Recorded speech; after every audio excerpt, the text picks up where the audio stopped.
Hello and welcome back to the Horror Movie Iceberg podcast, where myself and Russell have will watch disturbing horror movies until we tap out. My name is Ryan Cam and Russell is here. Russell, how you doing? I'm doing good. And if this is any inkling of tapping out, I'm not tapping out just yet. No, no, we're not quite there yet, but we're still at the tip of the iceberg, but I have a feeling I was planning ahead and looking forward. I'm like, we might be going into some weird and dark ones, but we're gonna cross that bridge when we get there. You all are getting a double shot today because next up on the iceberg is technically the Blair Witch franchise. But at the end of the Cloverfield episode, I made kind of a snap decision to say that the Blair Witch Project, if anything, if like a physical horror movie Hall of Fame exists, it's already a first ballot. So Oh yeah. I've said all I wanted to say about it. I reviewed it for 99 Project and for a Scary Mania many moons ago. I think Russell and I will do something related to Blair Witch maybe a little later on in the year. We've been kicking around that idea. But just for the sake of knowing what the rest of the franchise consists, we made a mutual decision to rip the Band-Aid off and cover Book of Shadows Blair Witch 2 and Blair Witch from 2016, directed by Adam Wingard. So we both went into this. We had both seen them. We are basically watching them for the first time in years. And if there is like a case besides Jaws for this shouldn't have been a franchise, Blair Witch, I'll put that right up there next to Jaws. Russell, what do you say? Yeah. Really, I put on you know, it's crazy because, Adam Wingard did Your Next, which is just a terrific film. I really like that one a lot, and it's crazy that we got this. But this like as I said on my letterbox, if you happen to read my letterbox, it's one of those things where I don't think the '99 Blair Witch Project needed a sequel, needed a reboot or an add-on. It can stand on its own, and I think it's just fine doing that. I like that better because it adds that aura that is the Blair Witch Project. Um, but yeah, these are some rough waters here that we're chartering, but Well, we'll get through it. yeah, we'll get through them for sure. But before we go any further, if you like this and you want to see more like it, hit subscribe, hit like. If you're listening on the audio version, give us 5 stars. We would greatly appreciate that. With that out of the way, let us dive into part one of our Blair Witch trek, starting off with 2000's. Funny how that works out. 2000's Book of Shadows Blair Witch 2. A brutal murder in the Black Hills discovered today. This was directed by Joe Berlinger, who would later go on to create Making a Murderer for Netflix and would go on to direct Extremely Wicked, Evil, and Vile. And I butchered the title, I know, but it's the Ted Bundy movie on Netflix starring Yeah. Zac Efron. He directed that. Yep. And literally, like, just a year and change after the Blair Witch Project stormed the gates, this sequel came out, and it basically, to describe Book of Shadows is basically they take the meta route. They treat the Blair Witch Project as a movie that premiered in theaters in movie canon, for lack of a better example. And the town of Burkittsville, Maryland has been overrun with tourists wanting to see the Blair Witch, even though the Blair Witch does not, in fact, exist. However, there is a group of young people who get a camera and they decide to go see for themselves. They get footage and then they go back, and well, things happen, and we'll just leave it at that. I covered this once upon a time for one of the Scary Manias many moons ago here on the channel. Russell, I didn't like it then, and I did Yeah. not like it again. What did you Yeah. think? Yeah. It had been honestly. I'm the idiot that went into the theaters to see this film in 2000 when Jeffrey Donovan was a no name. This is obviously before what Burn Notice. I think he Burn Notice. I know he had Good a show. small part in Sicario. I know that Yeah. much. Yeah, he blew up because of Burn Notice. It was a television show, I believe on USA at the time. But yeah, so I obviously I adore the first one. I think I know IMDb, and I'm shocked that IMDb gave like I'm shocked that the original Blair Witch is at a 6.5. That's just it's crazy to me, really crazy to me. I appreciate it for what it is. I remember when it came out, I saw it in theaters, and the aura with this film was so unparalleled anything I've ever experienced before, and I loved it. I remember just, I'm 15 years old, getting ready. I was perfect age for it too. Going to see this movie. They promo. I love the promotions that they did with like the missing poster and stuff like that. I thought it added to the aura of the Blair Witch Man. And then you get this one trying to just cash grab. I saw Blair Witch 2. Oh yeah, we got to go see it. And I remember not liking it back then. Um, the only thing I do like is kudos to I like Marilyn Manson, the Disposable Teens opening song. I like how they have Nickelback in there and Rob Zombie, so they have a solid soundtrack in there. Um, but the other crazy part, IMDb, this budget was $15 million, Yeah, and and just it's for yeah, context, and I will find it, yeah. but just for context, the budget for Blair Witch Project was just about six figures. According to Wikipedia, it's between That's crazy. 200,000 and 750,000. So less than a million. Let's just say less than a million. And what we did with this is completely butcher what the 1999 film did, in a way, just because of the fact that this was just a cash grab. Obviously, is the reason why it came out. They were trying to, and that's what I mean. I get it. Horror movies have done that forever. Or just movies in general. They want to try to capitalize on the name. And that's why I went and saw it. Seeing it again, man.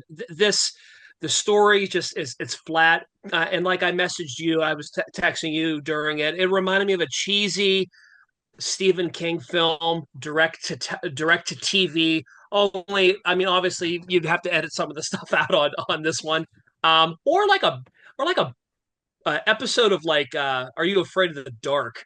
The old Nickelodeon show that I adored. It kind of reminded me of something like that. That cheesy, like almost like a cheesy Goosebumps almost too.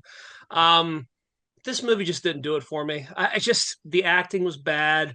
The plot, it's bad. Not good. Yeah, and to your point, I have not seen any episodes of Are You Afraid of the Dark? I've seen photos on like Yeah, Facebook and other places. yeah. And the stuff they were able to get away with just based on still photos, I'm like, Oh yeah, wow, like you look at it and yeah, you just go, this is meant for kids. And yeah. Book of Shadows is meant for adults. And like, I just no nothing to this. It And has the feel to it, yeah, for sure. what's even more sad is that I was at work today and I was turning this movie over in my head. And I was thinking to myself, and I'm no screenwriter, I never will be, so please, like, dismiss this if you want. But I had an idea. What if they actually leaned into the meta-ness of it all? Actually have the Jeffrey Donovan character, for example, really basically be some kind of a grifter where he's like he doesn't believe in the Blair Witch at all, Yeah, but basically uses it for money. He takes tour groups out there, he makes like a lot of money. But yeah, then he takes one group out there and he actually sees the Blair Witch. What's yeah, going to happen then? yeah, Would that be dumb? Absolutely, but it would be yeah. better than what we actually got. Yeah, because these are people that worship the whole entire premise of the 1999 film, and love it and adore it, and still kind of, I don't know, they just they have an opportunity. You have framework from the 99 film to use if you were to go that route. To me, and I think you can agree too. I don't think this doesn't need anything. The original 99 stands alone, and I'll argue that. I think it's a perfect film, a perfect found footage film, and I think it does what it wants. It does what it's intended to do, and the fact that it was made for under $1 million and was one of the most successful, most profitable films of all time is just crazy. Really is. But this just yeah, to what you say, and then you know how bad it is. Do you see all the characters, all the actors' names in this film? Like Jeffrey Donovan, his character's Jeffrey something else. the other person is their name and something else. Their last name is changed. That's how bad it is. That's how bad it is. We couldn't even be asked to come up with fake names for their actors. That's the level we're dealing with here. And I do feel a little bad for Jeffrey Donovan. We talked about him a little bit. I Yeah. do feel bad because I feel like he's at least trying. And also, shout out to him. He was recently in a movie I saw called Villains. It's a great horror comedy. I recommend it wholeheartedly. It's on Tubi. Watch it if you haven't. It's got him, it's got Bill Skarsgård. Yeah, Bill Skarsgård. I was saying one of the Skarsgårds is in there, but it's Bill. Micah Monroe, who's in it, who's been in some movies, but recently was in Longlegs, and so she's been doing a lot fairly recently. And Keira Sedgwick is in there as well. So watch Villains. It's quite Yeah. good. But the point I'm trying to get at is that Jeffrey Donovan is trying, and just the bizarreness of some of the choices here. Like, for example, they take his character and they put him in a mental asylum, but they put him in the stock mental asylum, like straitjacket, padded cell. I was half expecting there to be like shooting the Universal Halloween Horror Nights commercial next door. Yeah. Like, we're talking about that levels. Yeah. And then there's just these random flashbacks where the goth girl, I forget her name, but she's pretty much the goth girl, and she's Yeah. sitting there and she sees like him like fry in an electric chair, but it's a vision, and he's like, "What are you looking at me for?" Like, "I Yeah. need some coffee." It's like, "It's by your arm." I'm like, Yeah. "Y'all, what are we doing? What are we doing Yeah. here?" Yeah, and those are the scenes where I'm sitting there watching. I'm like, okay, we're not clear with what's going on. Okay, so your end premise is basically, you have to pretty much think that this is all in their head, or like there's scenes where it's in their head, like it's not really like things are. It's a distortion of reality, pretty much, and that's like the whole thing without actually ruining it because it's really not ruining the film.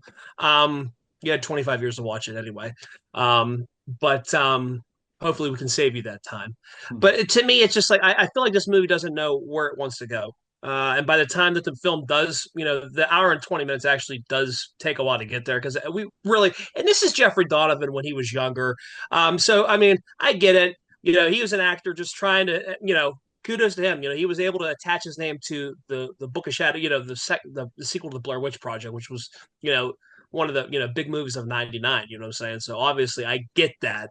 I think he would be a lot better now. Obviously, as matured as an actor, I just think this one was just it was almost it almost reminded me of like and then another thing I can even throw in there, like almost like throw in like Real World, throw in like MTV's Real World or something in there. Like that's the vibe that I basically got from it. This movie just didn't really have a purpose, it didn't have a direction of where it wanted to go.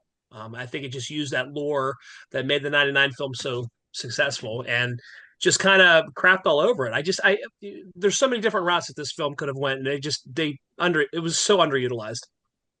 I could not agree with you more, but we've got one more Blair Witch movie to cover, so let's just put this one to bed. This one is horrid. It don't watch it. It's like it's one of Yeah, those like don't even watch it to be like, "Oh, well, this seems rather kitschy." Like you yeah. look at it and you go like it's a 2000s time capsule. No, it's not even that. Like Skip it. it's yeah, Yeah, very skippable indeed, but we parlay from one Blair Witch to another Blair Witch, and 17 years after the original, we got a sequel, sorta, kinda. It's just Blair Witch.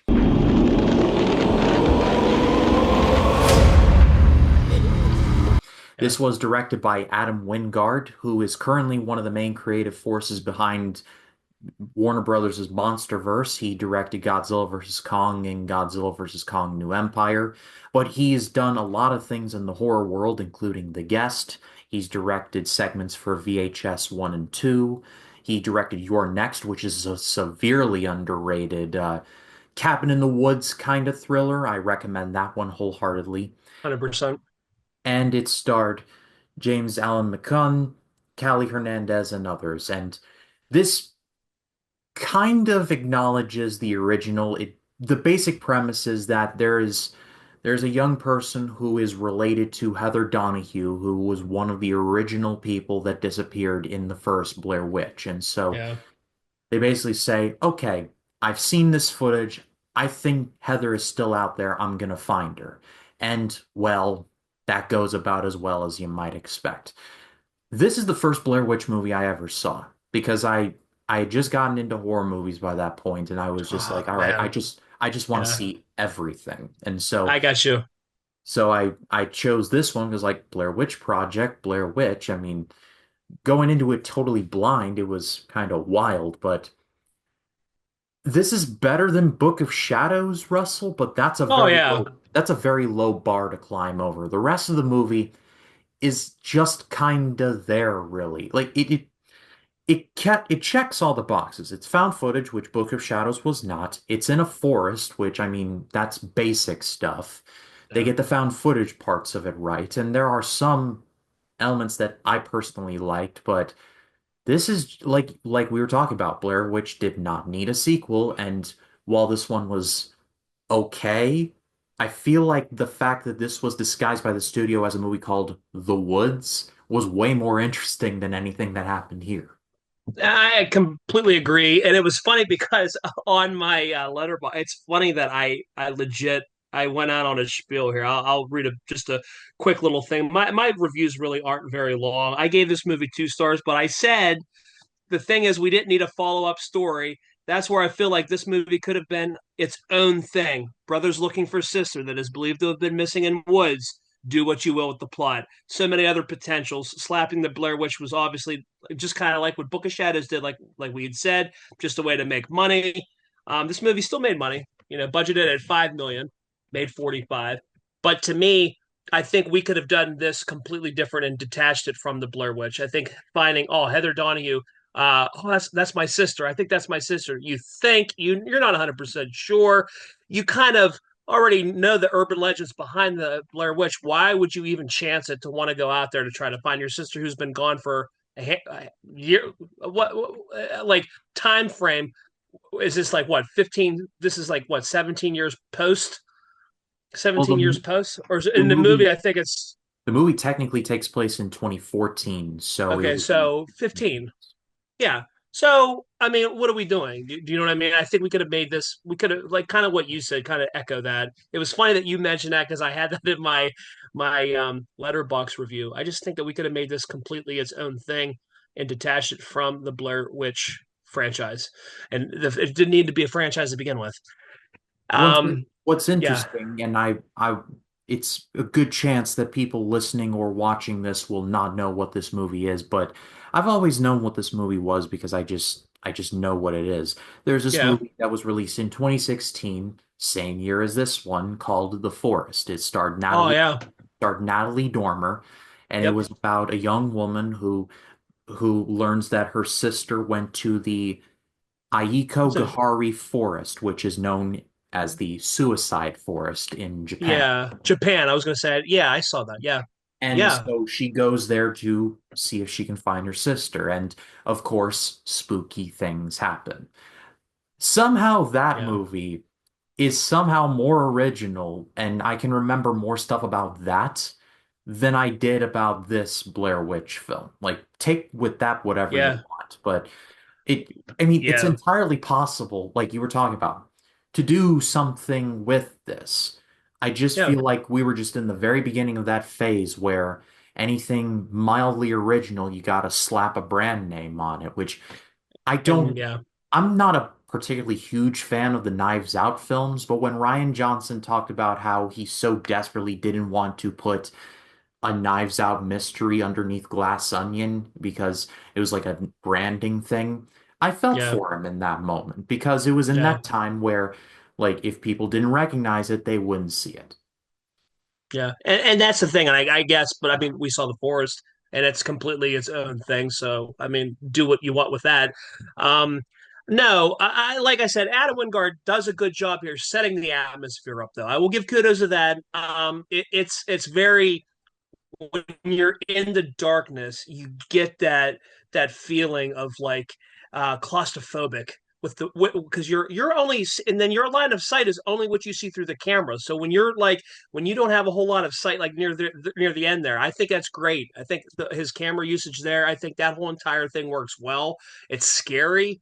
I think it definitely gets the hairs up on your arms. You know what I mean? I like that, but the fact is, like, and I guess I'm beating the dead horse by saying that we just didn't need a piggyback off of the original, and I think that's where I like, and I know I sound like a broken record, but I just think the movie stands, the way the '99 movie was set up, and I mean I guess because of the fact that I grew up with having saw them in the order, I guess I don't know, but the '99 one is just so revered, and I feel like to put this one out and like you said, I saw this one in a drive-in, and I don't really remember much about it. That was the thing, I didn't really remember much about it. So having visited it almost 10 years since it's come out, I mean it was okay. Like I said, I liked a little bit of it fine. I think Wingard does a good job, setting that scary atmosphere, the environment, a lot better than Book of Shadows. And the budget was way less than that. It was a third of it. And I think Wingard did a great job with what he was giving. You know what I mean? But yeah, if you're gonna see anyone, I would take the Blair Witch 16 over Book of Shadows any day of the week. I mean, that's an easy choice right there, but as Yeah, just a movie itself in a vacuum, for me, it's pretty forgettable. It's not terrible. yeah. It's far from Book of Shadows I mean, 2 yeah. bad, but like you look at the greatness of the first Blair Witch and you look at this and you're like, well, this is clearly like one's here and the other's like way down here. Like not even the Towns of Yeah. Adam Wingard could really save this. No, and the thing about it is that I do like the fact that they kind of respect the fact that what happens, like what happened in the '99 Blair Witch Project happened. You know what I mean? Like they're not trying to undermine or do their own thing with it. Like Book of Shadows is kind of doing its own little thing. I don't think it knows what it wants to do. Whereas this one, Wingard's Blair Witch, I think, obviously uses the Heather Donahue, brothers looking for a missing sister. Let's get a group of people together and let's try to find her.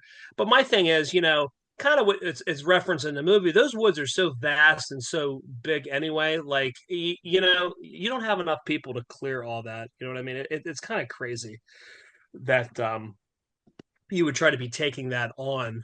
And especially when things start happening, man, that's where like, yeah, I'm trying to piece out. I also thought that Wingard was trying to introduce, and I was kind of worried about that Wingard was almost trying to introduce like alien-esque.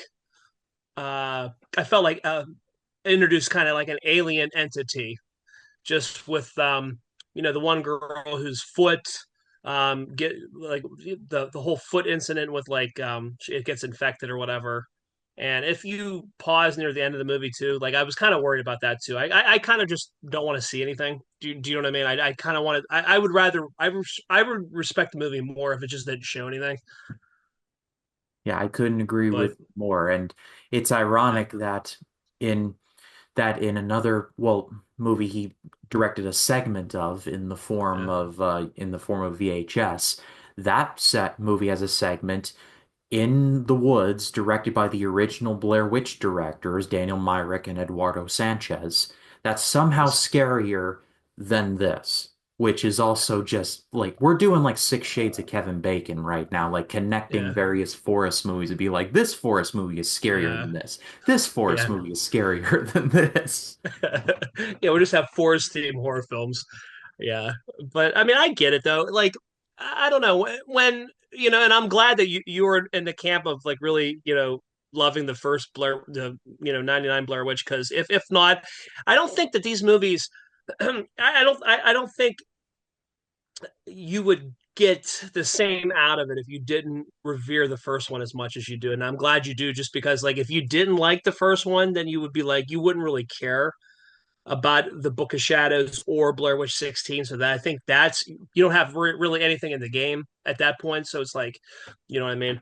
But yeah, this movie just I, I respect it in sorts here and there. I mean, it does get scary. I will say that completely over Book of Shadows 100%.